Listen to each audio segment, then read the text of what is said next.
Welcome to our Timely Topics webinar on the important issue of affordable housing. I'm Diana Wynn, President of the League of Women Voters for Wake County. Before we begin, I have just a few announcements regarding some other League activities and events.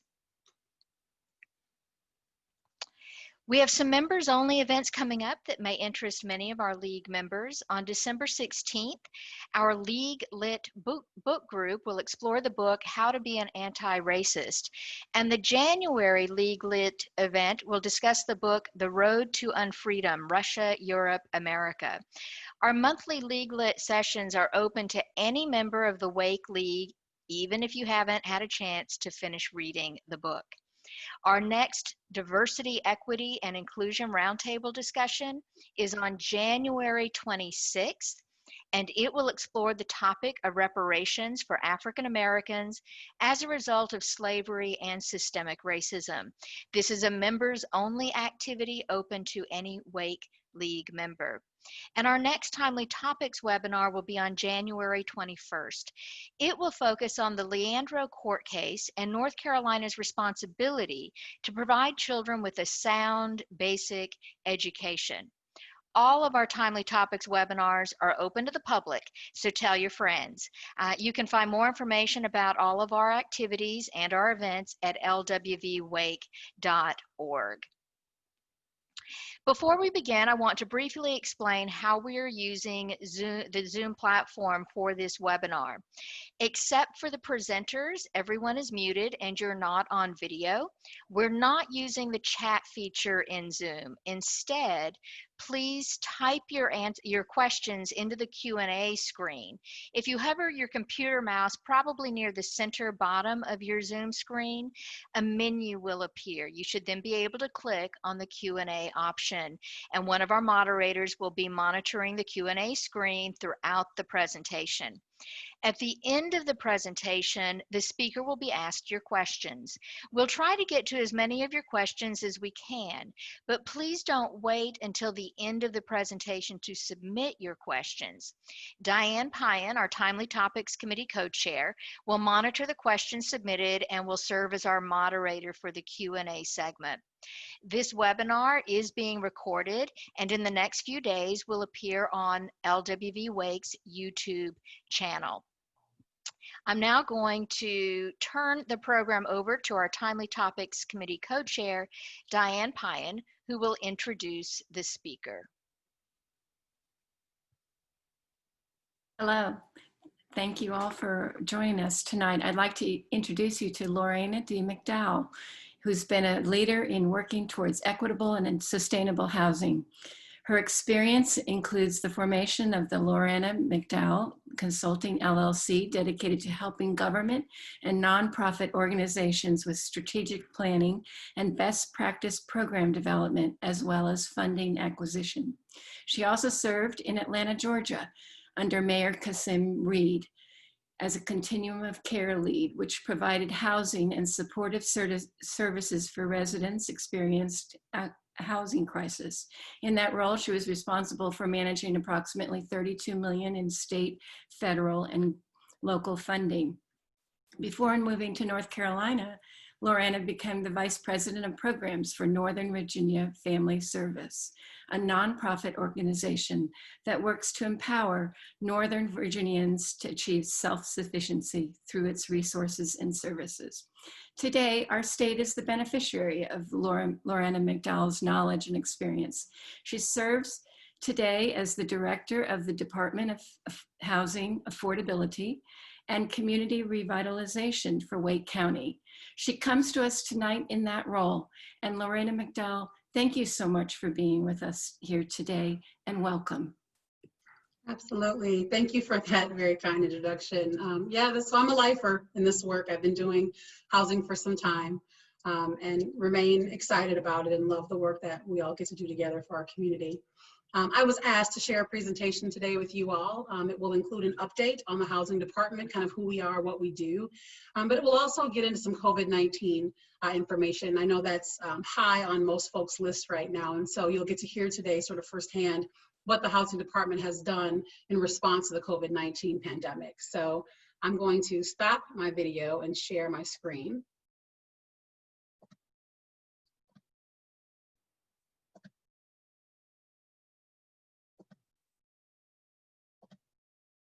All right.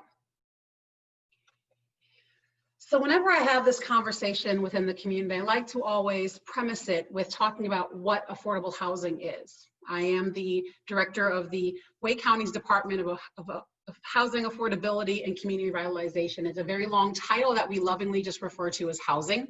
But yes, it's all about how do we make housing affordable to everyone in a particular community. And so for here, it's Wake County. But what really is affordable housing? There's a lot of myths out there about what it is and who it serves. So to dispel all that today, we'll just say that affordable housing can be rented or owned. It can be a single family house, a duplex, a multifamily cottage court, whatever. There's no one type of affordable housing. But that housing needs to be, needs to create a situation where the folks who are living there are paying no more than 30% of their net income on housing expenses, to include their mortgage or rent and utilities. And it must be safe and decent housing and constructed and maintained to local housing standards. We are not talking about subpar housing here. I also like to talk about who it serves. There's also a lot of myths out there about who affordable housing serves, and the reality is it's most of us. We are in a community where housing is incredibly expensive. And so I think typically people think it's folks who either aren't working or maybe part-time work or, you know, aren't skilled workers. That is a huge myth in this work. So the numbers and the information that you see here on the screen are actual jobs here in Wake County and where they fall on the AMI chart or the area median income chart.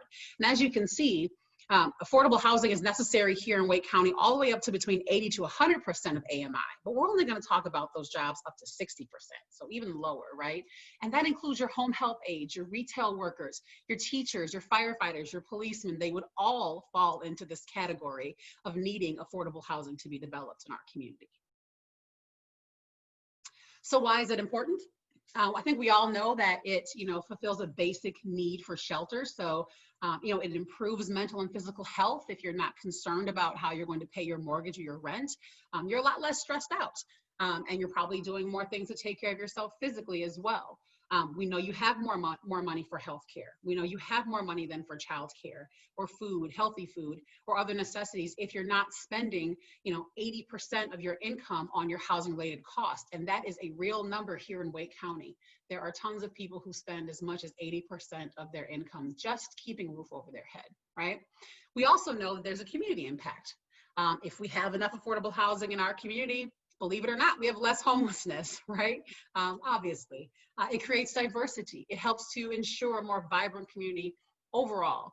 What I think is often forgot about in this conversation, so I go out of my way to highlight it, is the business advantage. If you do not create a space where you have affordable housing in your communities, you make it very hard for businesses to do business with you.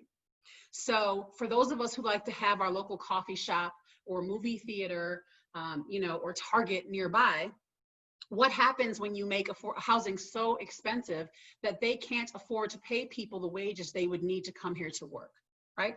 The businesses leave. And so you need to think about the business advantage and the growth of your sustainable growth and economic growth of your community, and put affordable housing into that box as well. So we know what it is, we know who it serves and why it's important, right? So how do we move the needle? We all know that we have a shortage of affordable housing here. So how do we do that? Most of the folks here on the call probably know that a few years ago, back in 2016, the Board of Commissioners created an Affordable Housing Steering Committee.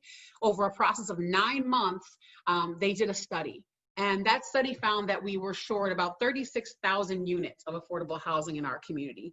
That number has grown exponentially since then, but we continue to work against that number so that we can create enough units here in our community. In October of 2017, that plan, the new plan that came out of that study, was adopted by the Board of Commissioners.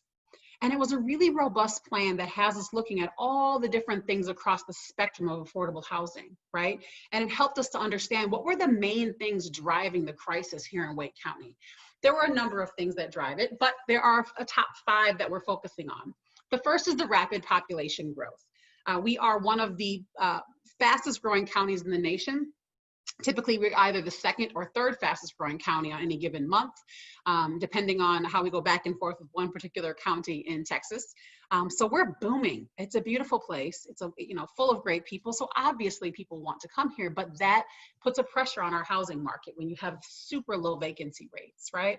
Household incomes here are not keeping pace with the escalating costs. So, again, when you don't have, supply and demand, if you don't have a lot of supply, then the people who have that can charge more for it. And the incomes here just are not keeping pace.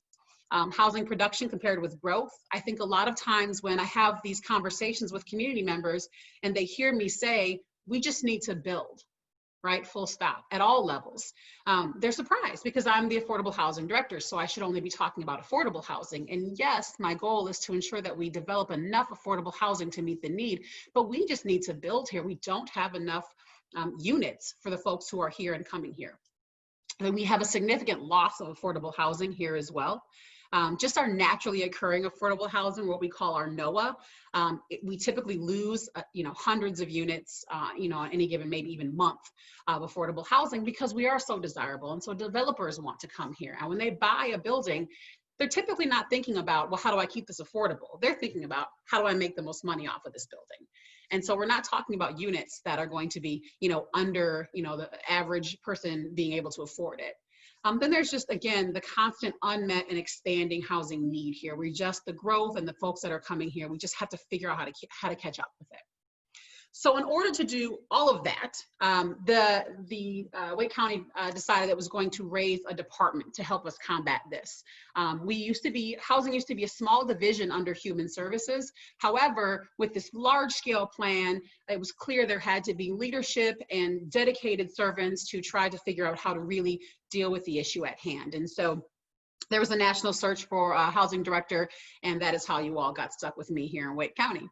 So I've been here for a couple of years, raising the new department, staffing it, structuring it, to ensure that we're able to help folks all across the spectrum of affordable housing need. And so we've got really strong leaders in the department, business management and data analytics, and now we have 3 distinct divisions under the housing department. And they're really important to the entire system. The first is our Equitable Housing and Community Development Division. That's led by Alicia Arnold, and that is really talking about built environment. So multi-million-dollar developments going up, sidewalks going down in communities that can't afford to put them down. But so all the things that we're going to build out in our communities. And then there's homeless and prevention services. That division is led by David Harris, and his team is focused on, how do we create a pathway home for folks who may be homeless already? So we have the largest men's shelter in North Carolina on South Wilmington Street.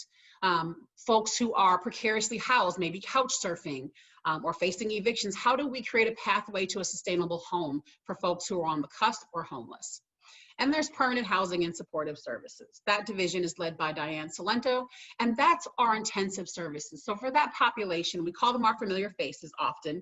You can think about the folks who really have high barriers to housing stability and will likely continue to cycle through the prisons, EMS, the hospitals. It's incredibly expensive on a community and taxpayers, and it's also just not the right thing to do to allow them to keep cycling through the systems, when really what they need us to do is kind of wrap our arms around them and provide them some proper support to stabilize. And it's really important that we also talk about this department in the context of all the other partners that have to come together. This is not something that the housing department can solve on its own. It takes an entire community. And now with the department leadership and with the staffing structure that we have the capacity to get out there and really pull the partners together so that we can really tackle this issue head on. And so it requires folks from the behavioral health system, the continuum of care. It requires the banking industry, philanthropy, the faith community that kept us afloat for so long. All these folks have to work together, municipal leadership, transportation. And so my department has folks working along all those different parts that have to come together in order to create a sustainable, affordable system here in Wake County. So I always like to talk also more than just, okay, we need units for people. What we're really talking about is how do we improve long-term life outcomes? It would be short-sighted of us to only talk about how do I put a person in a building, right? What we want is to stabilize them, and then how do we help them grow? How do we create better long-term outcomes for folks? What we know here is that here in Wake County, in the area of, let's say, southern Raleigh, if you're born into that community, your average earning potential in adulthood is between $19,000 and $24,000 a year. I just want to pause for a second and have everyone reflect on, what would you do if you earn $19,000, $24,000 a year? Would you be able to sustain yourself here in Wake County? Could you pay your bills? Could you eat healthily? Could you take care of your family if you had one? Likely the answer is no. But that's the reality for folks who are born into the area where right now the majority of the relatively affordable housing is, although it's the very same stock that we're losing at a rapid pace. And so what we're talking about here is, how do we create a system of choice where folks who may be born into this community aren't bound to that community? How do they have an option to go elsewhere? And so this chart kind of shows you where's elsewhere, right? And so if you look at kind of the white dotted area, those are areas that have higher opportunity and better outcomes typically for folks who live there, and higher earning potentials.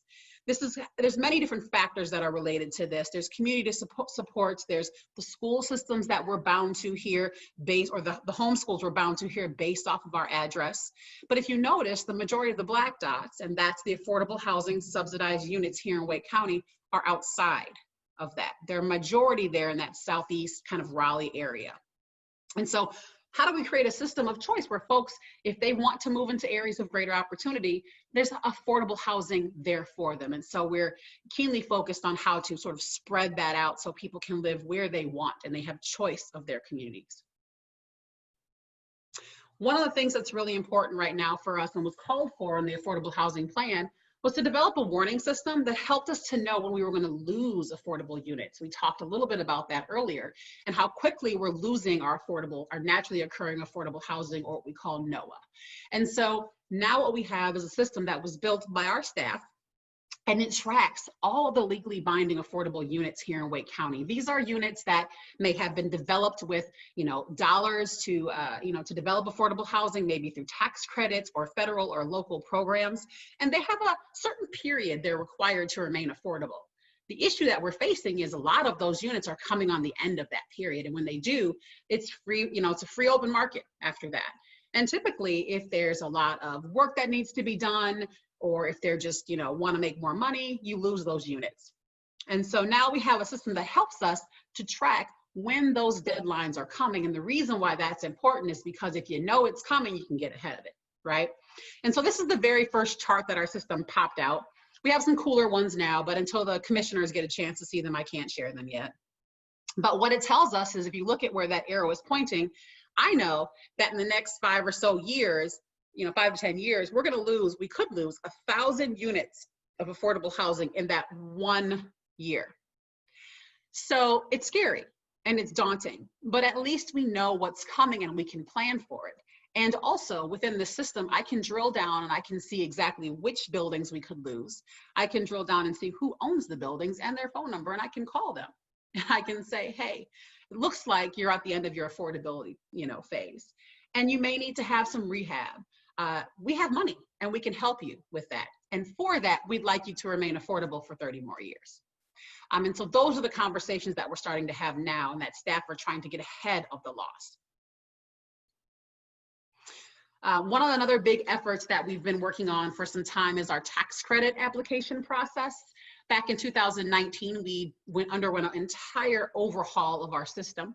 And we were looking at it in terms of how do we get the best use out of these tax credits, and how do we bring more tax credits here to Wake County? It's competitive across the state. And so we undergo now a really robust underwriting process, and we negotiate every single request for gap financing that comes to us. In the past, we would have said, oh, okay, how many people want gap financing? How much money do we have? That works. Now we put them kind of through the ringer, just as you would if you were going to buy a house. So we kind of scrutinize every application. We want to ensure that the applications that we're funding, and through that we're backing, that go forward to the state to ask for tax credits, are the best applications the state sees, so we can get more of ours approved. We also ask for additional set-asides for permanent supportive housing, or PSH. The state asks for a 10% set aside, but that is for statewide programming and not necessarily just for our Wake County permanent supportive housing vouchers. And in my department, we have over 300 of them. So what's happening is we have a situation where we have tons of vouchers, and you can think of it like a golden ticket for someone who has been waiting for that rental support, and no landlords that will take them. And so now we ask for our own 10% set aside. So every single application that we fund that goes forward for tax credits has 20% set aside for permanent supportive housing units. We also ask for increased affordability, and we incentivize folks to dig lower and provide more subsidy support. So for lower area median income folks. So the more affordability you give us, the more money you can ask for. The result was pretty astounding. Prior to this, the most units that we got or ever received in a year were, I believe, 196 units. In our first year under the new model, we gap financed $8.1 million in new development, which created 576 new units of affordable housing to be developed, and 126 of those units were for permanent supportive housing. And then in 2020, we broke that record again. And so this past round, we funded $9.5 million in gap financing, 712 new units with 155 permanent supportive housing homes to be developed. Another goal of now 2021 is our acquisition and preservation funds. You can think of these funds as a separate arm of the housing department, almost like a community bank. And it's a space where we can take county dollars, local dollars, philanthropy, and they can put the money into a pot and leverage it time and time and time again so that we can build as many units as possible with these dollars. And it helps that people can move much more quickly. Currently, if you ask for money from my department, it's a very long, kind of arduous process, right? We have to go back and forth as you normally would for a project or a program. But then once it's approved, it has to get on the schedule for the Board of Commissioners, wait for a meeting, and then get approved, because as it currently is written, the Board of Commissioners must approve every single real estate transaction. The goal moving forward is that we create these funds and dollars go into them at the beginning of the year, and they're approved for very specific purposes. That way, if there is a plot of land that's available and somebody wants to acquire it for affordable housing, they come to this bank or third arm and say, here's all the documents, here's what it's going to be for, and I would like a loan. And they can move as quickly as the other market does, but this specifically for affordable housing. Same with preservation. If a building is going up for sale or losing its affordability period, someone can come to this bank and ask for a loan specifically to keep it affordable. There are a ton of other things that each division does, and I'll quickly go through them now before I talk to you a little bit about COVID, then open up for questions. The first is that we have a really close partnership with Oak City Cares. We were part of the initial design and development. And if you don't know what Oak City Cares is, it's a multi-service sort of approach to services for those who are at risk of homelessness. And so rather than requiring that residents kind of go all around town to get all the resources they need, those resources come to them in one building. And so there are staff from all different types of programs under one roof, and you can come in there and you can say, these are my issues, and you can get help from multiple agencies there under that roof. And so we are a part of that partnership. We continue to be. We also have a goal of ending veterans homelessness by the end of 2021. This was the goal that was set before I came here, and it really excited me. As the daughter of a vet, I strongly believe that anyone who has fought for our country should have a home to come home to, and that should always be there for them. So we are on pace to effectively end veterans homelessness by the end of 2021. At last count, I believe there was just over 60 homeless veterans in Wake County that we knew about. And we continue to work towards resources to house them. It's important to note that when we say effectively ending, that's a federal term. And it doesn't mean that you'll never have another homeless vet. Hopefully we don't, or any other demographic. What it means is that if someone in a particular demographic group falls into homelessness, that we have a resource ready for them to get them out of there. And the goal is in less than 30 days. And so we believe that we will hit this metric before the end of 2021. Another goal of our department was to rethink just how our approach to dealing with homelessness. We have, like I said, South Wilmington Street Center, which is the largest men's shelter here in North Carolina. It was incredibly underfunded for some time, and I think it just lost money during the economic downturn, and it just took a lot of work to kind of decide how do we bring it out of where it is, and how do we create a model that isn't really a revolving door, but instead is permanently housing men out of there and getting them on their feet long term. And so we've done that. And so now this shelter has a completely different approach to homeless services. It is a low barrier housing first model. We've gone so far as to change the inside of the space so that it doesn't necessarily feel like a prison, but more like a place that's a good launching pad for you to, find success. And so there's been a ton of work happening there at South Wilmington Street Center. There is a revamp happening of Cornerstone as well. Cornerstone was you can think of it like Oak City Cares before there was an Oak City Cares. It was kind of a one-stop shop. It didn't have all the resources of Oak City Cares, but now that we do have Oak City, we have to decide, what does Cornerstone grow up to be? And what we found is the folks who continue to come there for services are folks who have really high needs and can't necessarily function in the really busy, fast-paced environment of an Oak City Cares, because Oak City is incredibly busy, which speaks to the need. So these are typically folks who need our permanent supportive housing support. And so we are reimagining now Cornerstone as a front door and a best practice campus for permanent supportive housing needs here in Wake County. Last year, we also launched Wake Prevent, which is our homelessness prevention program. This program was far larger than any other prevention program we had. I think prior to this, it was primarily churches that were helping with folks who are facing eviction. There were a couple of small prevention programs, but nothing on this scale. We launched this with a team of, I believe it started with 7, and about $1 million in county funding.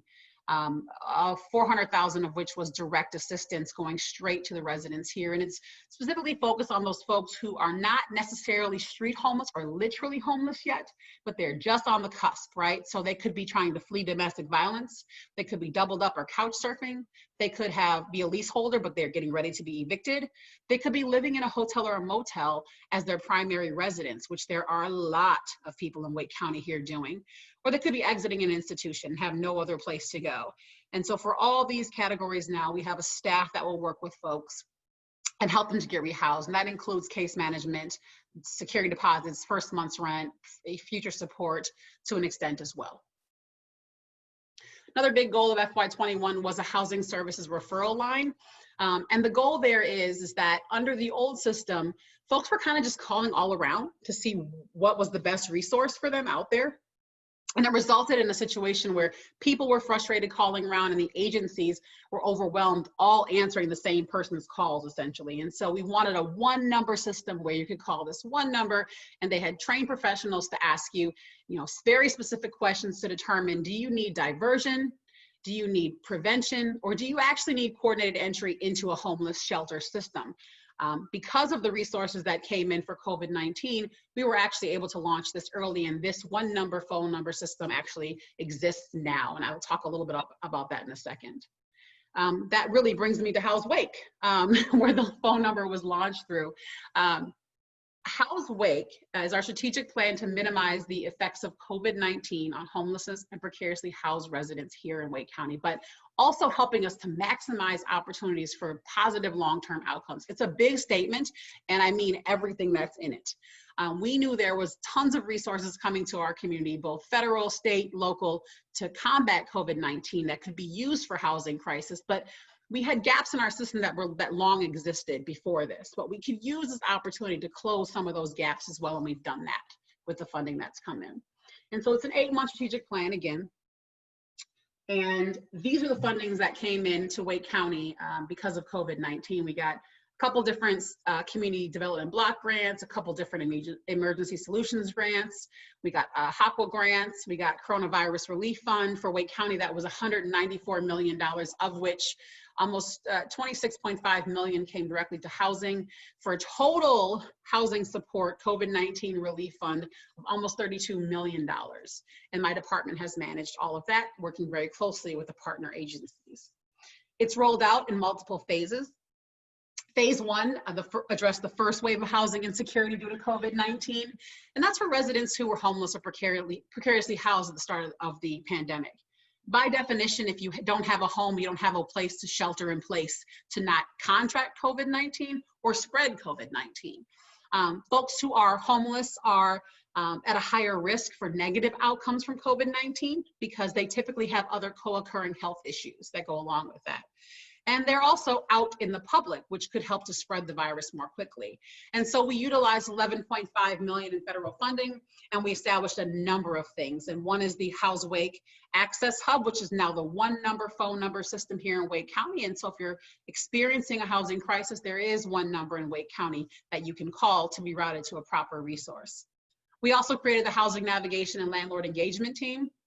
We partner with the Partnership to End Homelessness, and that's a team of folks who are just beating the streets, talking to landlords and saying, here is what we offer, here's why you should partner with us.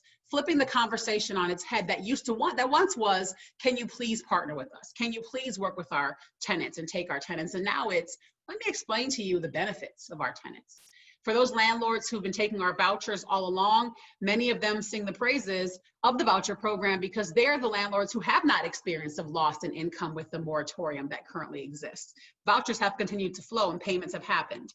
And so now I think people can see some of the benefits there of working with us. Our money is guaranteed, but also our folks come with tons of supports. So that's a great team to have on the ground.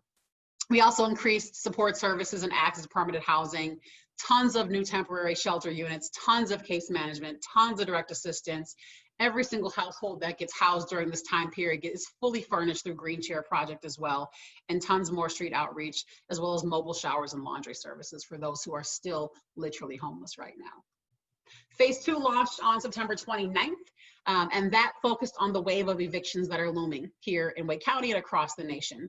We are grateful that there is a CDC moratorium on evictions, but the CDC's moratorium was specific to health, right? That was sort of their framework. It was around how do we keep the United States healthy? So it didn't go far enough to talk about the financial fallout from this, right? And it wasn't paired with any dollars. And so while folks technically can't be evicted for non-payment right now, that debt will follow them into January when the moratorium ends, if and when it ends.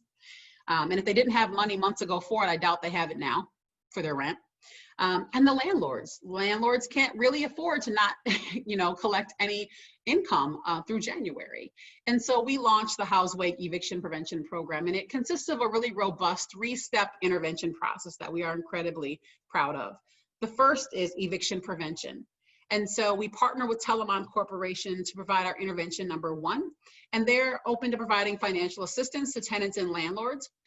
For this intervention, it is an agreed upon prescribed sort of agreement, right? And so the landlord will accept up to 6 months at 100% of the cost of the rent that's owed to them. But for that, they have to forgive any other rent if there are other months that are owed, and also provide a little bit of a decrease for the first quarter of the new year, and agree not to evict during that time while America figures out what's the next step for resources there. And it gives us time to pivot.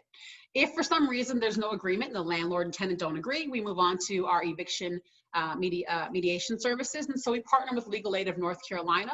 And so for every single tenant that does end up going forward to through some kind of a legal action, Legal Aid of North Carolina will be supporting them pro bono, and they also have direct assistance to negotiate at the end of that. This is going to be really important come January, if and when that moratorium ends. So we have something in place so that folks do have support there in that courtroom. But let's just say intervention 1 and intervention 2 fail. Legal aid has a really high win rate, but let's just say they fail for some reason. We have relocation assistance as well. And so that eviction prevention team that I told you about earlier, we've doubled it in size, and we've given it almost an additional $500,000, a little over $400,000. So they have money to rehouse people. If they were certainly be evicted, we want to try to catch them before they hit the street and move them to a new home. And we can provide security deposits, first month's rent, potentially some other support as well going forward. So that's phase 2, and we're currently in that phase. Phase 3, we're right now looking at trying to figure out how we can help homeowners. We know that it was the folks who are renting that were sort of at the most risk now, but we know the next wave is going to be homeowners, right? And so we're thinking about what do we do for folks who have mortgages that can't pay them as well. For phase 2, just to kind of tell you what funded it, there was $17 million in County CARES Act funding that was dedicated to this. Telamon Corporation, again, is acting as the program administrator. The state did also launch the HOPE program back in October. It was open for a few weeks. It was closely modeled after our program, and it took thousands of applications here, just over 3,000 in Wake County, prior to shutting the program down on November 11th. We are working closely with them to deduplicate folks who may have applied to both programs, as obviously both can't serve the same household. And we'll move forward with our applications there as well. Our program will continue funding until the end of December, or when the funding is gone, whichever comes first. So we are still very much active, still taking tons of applications. So if you know folks who really need some help there with their rent, I recommend that you send them over to the program. And again, tell them Mom is the one administering it. And so this is how you can get to the program. I'll share these slides as well.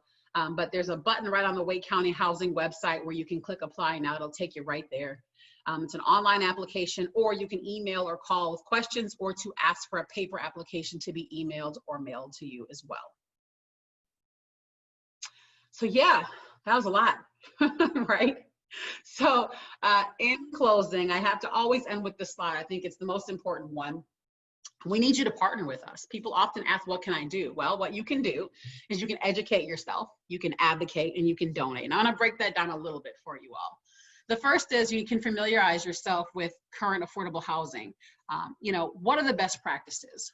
What are their national, local data that's out there? Who's doing what in the community? What funding opportunities are out there, or where are the gaps?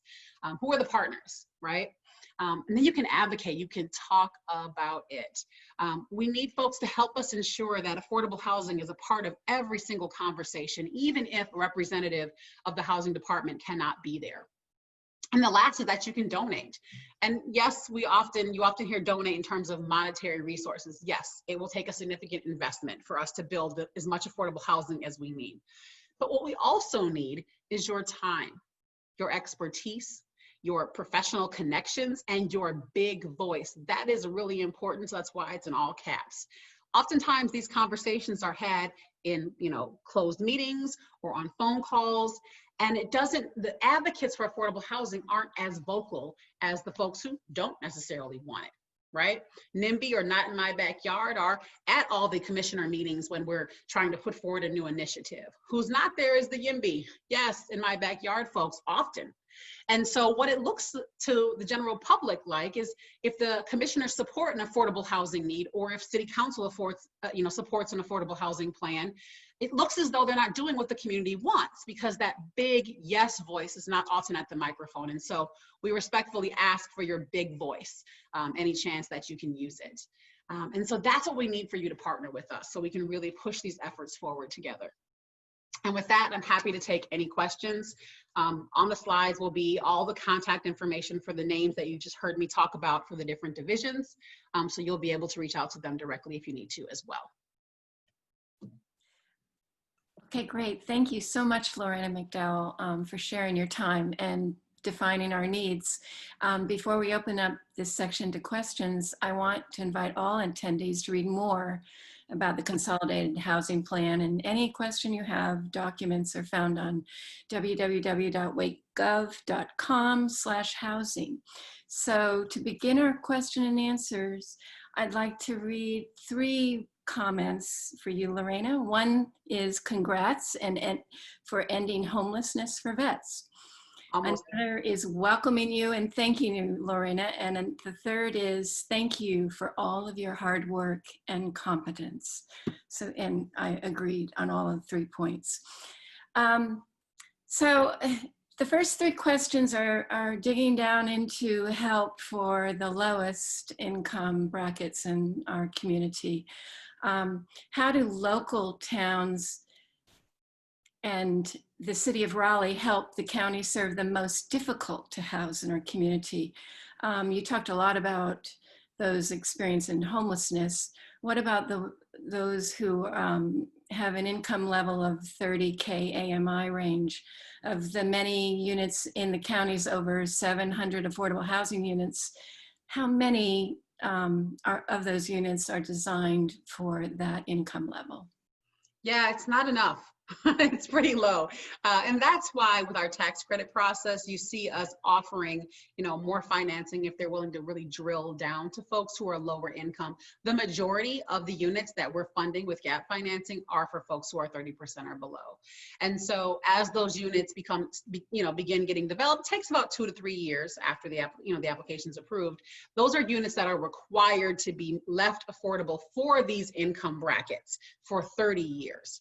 And so it's not only how do we develop it, but it's how do we keep it affordable. And so we're always trying to use the dollars that we have. Even outside of the tax credit process, we offer gap financing. And every single time we're asking folks to really drill down and get down to that 30% AMI or below level. And then, okay, if you're willing to do that, we'll give you some money to help you develop. And so we are always focused on those who are of the greatest need. Great. I did have another question on, is there any other creative ways that they are incentivizing those developers in that lower price range? All kinds of ways. So we're considering, land banking, right? So can they have the land for no cost or really low cost if they're willing to keep it affordable? Helping them with, on the city side, we're having conversations about how do we get rid of some of the roadblocks and barriers and all the application processes in the city to build their units. If they're willing to keep it affordable, can we make that easier for them? One of the things that we battle with here in North Carolina is we are, in other communities, they're allowed to have what's called inclusionary zoning. And that means that by right, when you develop in that community, you must have a certain percentage that is affordable, right? That's developed in each development. That is illegal here in North Carolina. So we have to find so that if you ever wanted to find something to lobby about, that would be it. Because we can't require affordable housing, but we can incentivize with money, right? We can incentivize by saying, okay, we'll put X number of vouchers in there, so it's guaranteed rent every month, whether or not it's vacant, right? We'll pay for that unit. So we sometimes just buy units up front. And just say we'll pay for it. So we find lots of different creative ways. We help them with rehabilitation, whatever we can do to incentivize them to work with us and to keep those units affordable. So our next question comes from someone who's asking about the definition of decent housing or a suitable living environment, particularly, will the agency address discrepancies between the affluent white neighborhoods and low-income minority neighborhoods with regard to things like tree cover and access to open green spaces? Yeah. I think we all want to ensure that we're developing and creating communities that are desirable no matter your income level. That's the point of the choice conversation. So we are trying to develop across Wake County. And that would mean in those neighborhoods that currently do have the things that you just talked about, right? So we are always keeping an eye on what community doesn't have affordable housing and how do we get it there, right? And by and large, the communities where you see affordable housing are communities that don't have green space and don't have access to healthy food and those options. And so we are constantly pushing, the affordable housing out to the areas that do have those things always. But we're also working with municipal leadership. We have met with every single town manager, myself and Chief Page and my deputy, prior to COVID. We just finished with the last one. And so we've had one-on-one conversations with every single town manager. We're talking to the mayors and we're saying, let us discuss why it's important in your community. This is an all of us conversation. There is no one municipality that doesn't have a housing crisis. And to drive that home, we brought local data. I think up until that point, most municipalities heard the 36,000 deficit number and assumed that they weren't a part of it, right? Because everybody here can afford their housing. We heard that time and time again in those conversations. But we brought local data, which showed the incomes in their community and showed the affordable units they had in their communities and said, you don't have enough, right? And what kind of stock do you need? It looks like maybe you just need to rehab some of your units that are derelict.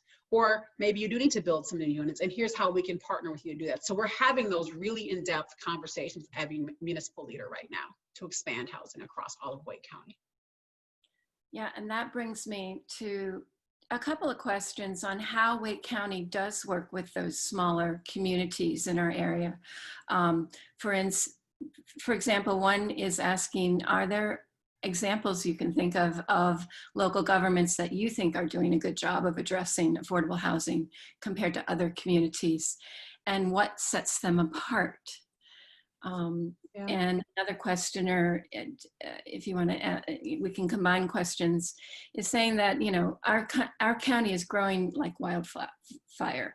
And the Wake County League of Women Voters is working to assess if some of the smaller municipalities have issues, or if they're planning for need for affordable housing. And are these towns working with Wake County? And to this question, it seems like it would be a real benefit for smaller towns to build on what Wake County is doing. And so perhaps you can talk on those two. Absolutely. We're, like I said, we've met with every single municipal leadership here in Wake County. And we have talked, we understand that every community is different. And the affordable housing plan is not a one size fits all plan for everyone to do all the things. It really is, here's a sort of cornucopia of all the things that we could do. Pick one. What makes sense for your community, right? Like I said, is it, you know, fixing the derelict properties that you have? And a lot of the small towns have a lot of properties that aren't habitable, but if we just gave them the money to do it and they agree to keep it affordable, now they have more affordable units in their community, right? Is it fixing the roads? So we can create an area. Is it, you know, dealing with mobile homes? And that's, you know, and is that an affordable, you know, type of housing we want to keep? Okay, well, how do we make them, you know, nicer homes, you know, a nicer community?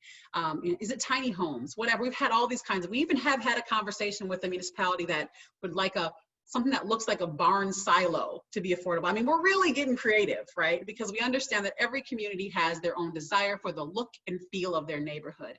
And so we are having those individual conversations, and we are coming to the table with money and in partnership to work with them to do it.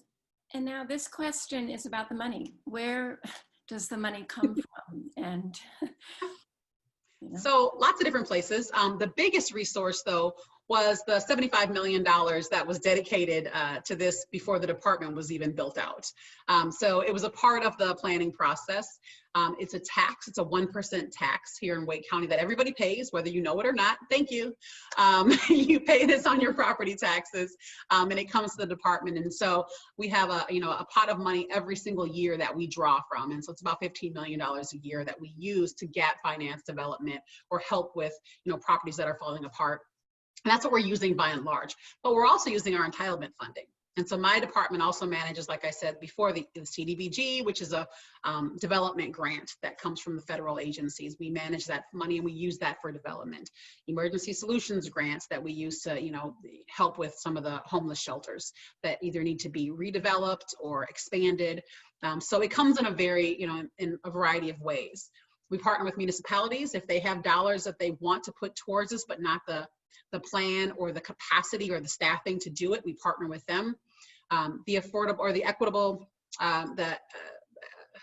acquisition and preservation funds that we're setting up is a prime example of that. Municipalities can put money into that and we can designate it for their community, right? And it can be leveraged over and over again. The City of Raleigh's bond, if they'd like to partner on that, that's a place they can put those funds and we can leverage those dollars and grow them beyond the 80 million. And so there's lots of creative ways that we find the money. Oh, okay, and then are you familiar with community benefit agreements, pros and cons on those? That's actually new to me. I'm not really familiar with that terminology. I'm assuming it might be expanding upon some earlier research that was done to talk about like how can communities work together. And it's kind of almost like a SWOT analysis on what's the benefit that you get. And in my work, I use what's called PAR research, which I think was kind of the pretext to a lot of that. And it's called participatory action research. It is research that essentially assumes that people at the local level or in communities are the experts in what they need, and that you ask them first before you do anything, and that you only bring your expertise in later after you've heard from the community, that you understand what they need and what benefits you can bring, and then you kind of plan together. So that's the way that we do it here in Wake County. So this is a question on minimum wage. So for example, if we raise the minimum wage to $15 per hour, would that significantly address our problems, or do we still just not have enough stock in housing? It would help. It would not solve the problem. for a couple of reasons. The first is that, yep, we don't have enough housing stock. We just need to build. We need to go up. We need to go out. I mean, there's only so far out we can go, right? We have to think more creatively on how we build.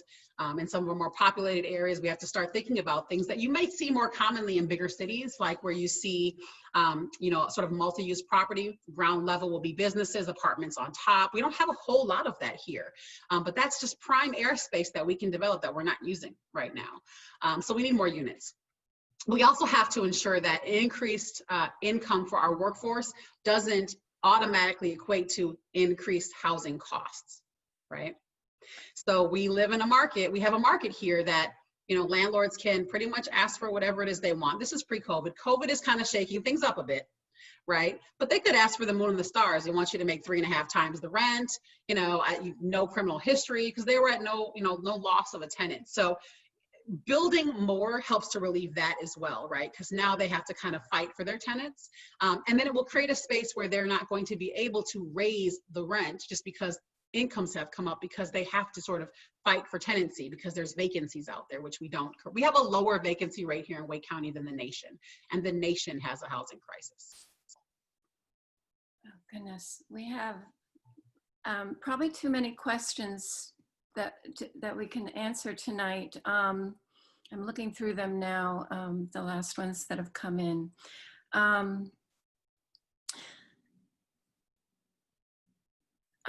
Let's see. Does Wake County have NOAA information for the downtown south area of Raleigh that's the subject of a high-profile rezoning at this time? If so, will you share that information with the Raleigh City Council? So our preservation warning system it tracks every single legally binding affordable unit right now. So if there is anything on it that requires it to be affordable for any period of time, yes, I'm tracking all of that. The second half of that system is now tracking just our naturally occurring affordable housing. And that's the piece that I think they're asking about. It's the ones that aren't required to be affordable, but just are by their nature. They maybe aren't as fancy, but they're affordable. And so we are working on, it's kind of hard to explain, but sort of a formula for what can our computer look at to tell us what's sort of at risk in that area. And so we're almost done with that work as well. So we look at things like buildings that have lots of citations. They may just say, I don't want to pay these, I'm going to get out and I'm going to sell to a big developer. Buildings that have lots of folks with lower income in them. Or lots of subsidized housing around there. So there's all these different things, the formulas that we're kind of looking at to determine what areas, and yes, Southeast Raleigh is certainly an area that we're watching very closely, and what buildings within that area do we need to partner with and reach out to, and we're starting those conversations as well.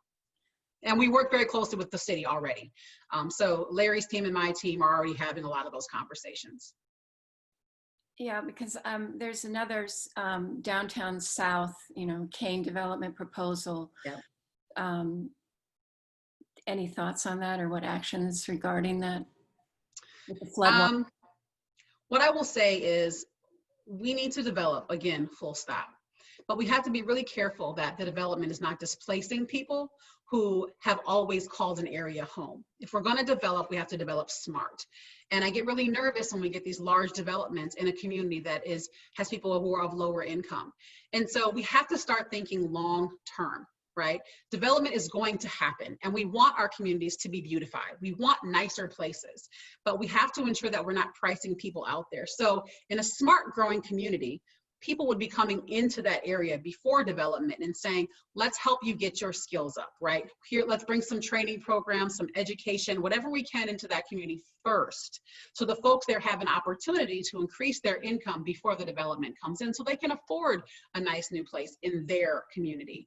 So I get nervous when I see that there's big developments happening in communities like that before that work has been done. I don't have any say over whether or not those things get approved. My hope is that the city council will think about affordable housing, and while we can't require affordable development, there are many things that we can do with developers to incentivize them to go ahead and just do it anyways. And so, we work very closely with the city to hope that and ask that they work to that end as well. Great. I have a listener from Apex asking about how they estimate their shortfall in affordable homes. I mean, could we estimate it as a certain fraction of the Wake County deficit? And could these estimates be broken out by various vulnerable populations, such as seniors, veterans, et cetera? They can, and they are.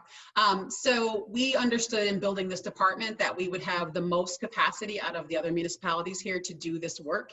And so most municipal partners don't have a data expert to do this for them.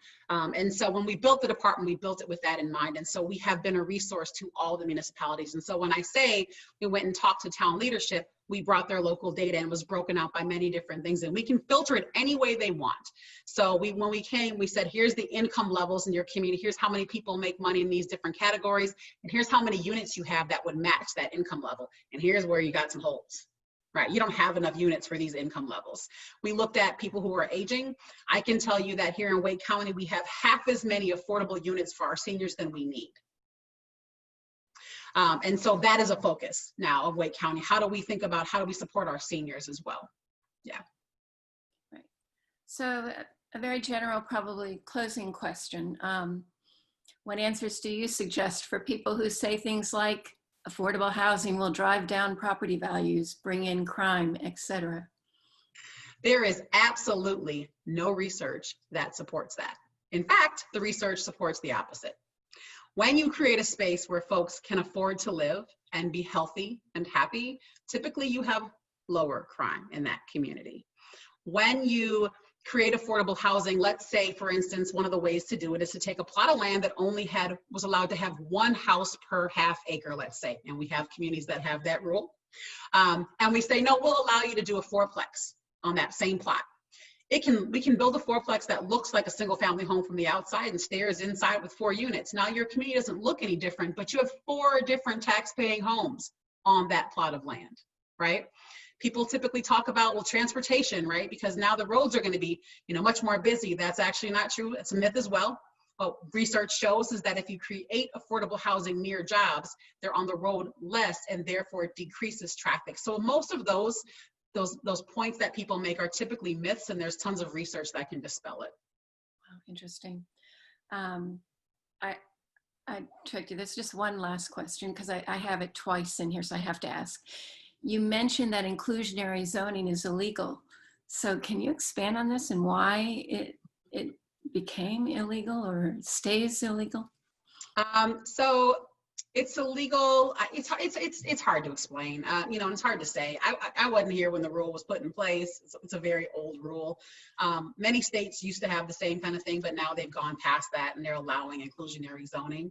But a lot of times because they, I think the old way of thinking was, why should we focus on affordable housing? Let the market take care of it. That has been the long-standing conversation where housing is concerned. The market will take care of it. That has never proved true. And that is how we got into a situation here where the United States of America has a significant affordable housing crisis because folks thought the market would take care of it. It's never proved true. It's not going to be true. And unless we do things like and allow things like inclusionary zoning, we're going to continue to have this fight where agencies locally have to figure out creative ways to get developers interested, but we just can't force them. So I can't tell you why it's a rule other than to say that, the old way of thinking was the market will take care of it. We don't need any of these things to force it. But many states have now learned that that's not the case. And I really hope that North Carolina follows suit. I know Congressman David Price is working very hard on that. So if you're interested in being a part of that fight, then I would say reach out to his office and see how you can support. Absolutely. I think we're about out of time. I will say there are several other questions and we could probably email them and get answers for them from you later. But thank you, Lorena McDowell, so much for being here. It's been very inspiring to me, and I'm sure all of our audience, and very motivational. So good luck, and we look forward to having you with us again. Thank you so much for your time.